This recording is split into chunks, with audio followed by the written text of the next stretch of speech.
they came in and they looked each child in the eye and held their hand and shook their hand and said, "Hello, and how are you?"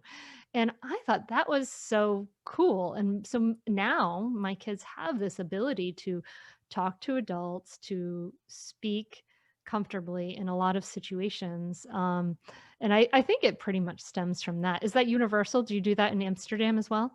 Mhm. Actually, it was the one thing that I noticed the first time I entered a Montessori classroom was how respectful the teachers were, not only to us, but to the children. They spoke to them in the same way. They didn't patronize them. They really, they didn't dumb things down for them. So that is that mutual respect, is that if I am not the boss of you, but I guide you and I am respectful, then you earn that respect back. And then the children learn amazing vocabulary because, when I'm walking down the street, I'll say there's a Labrador, there's a Golden Retriever, there's a Dalmatian. I'll give them as much vocabulary as I know, so they're learning and rich language. We have conversations and we ask open questions and discussions, and these children from 6 to 12 are so capable, and they really start to talk about the most exciting ideas of how they're going to save the world, really. I remember cycling to school one day and my children were saying, okay, so pollution's the big problem. So what if we can use pollution as a fuel source? And then the only problem is once we've used up all of the pollution, there'll be nothing to, fuel the cars. And so, just little ideas like this to keep their interest in the world and social issues, and they can have these really rich conversations. It all stems back to respect, and It's the a, it's Montessori a teacher treating each child with respect. It goes a long way, right? Yeah, and it's like it goes back to, like, what I talk about in parenting, in mindful parenting a lot too, is, like, we treat kids kind of as a culture, like, we're very disrespectful to kids, where we treat them as less than, we bark orders at them, right? We do all these things, and we don't realize it. I'm not saying that to shame or blame or judge anyone at all, because this is just like the the air that we breathe is that, right? That is part of the culture, but this is a really different culture that you're describing.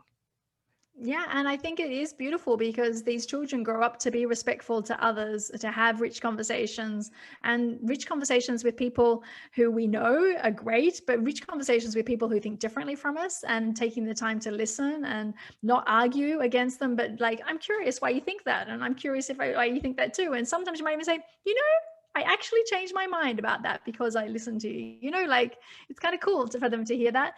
And I think a lot of it also comes back to modeling, because they have to see us make mistakes and apologize and do all of those things as well. So it's not just expecting that we're going to, churn out these perfect children, because we're not perfect ourselves, and they need to know some self-compassion and what to do. But we're also modeling empathy, like from birth. I mean, I work with babies as well. And if a child bumps their head, I don't say, oh, don't worry about it. I say, ow, a bump can hurt. And they kind of just seem to go, like they often stop faster than when I'm, trying to distract them and not really acknowledging their feelings. So there's so many layers to being respectful, but it's also about acknowledging when someone's having a hard time and loving them at their worst, because sometimes a child will be having a hard day, and to know that they're still loved and that you'll help them make amends with a friend because they got it wrong, the skills that we're building, citizens of the world.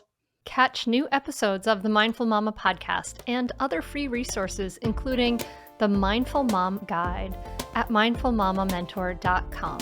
You can listen to every back catalog episode, including interviews with Dr. Dan Siegel, Janla Van Zant, Sharon Salzberg, and get meditations, join our private Facebook group, and more. Go to mindfulmamamentor.com now.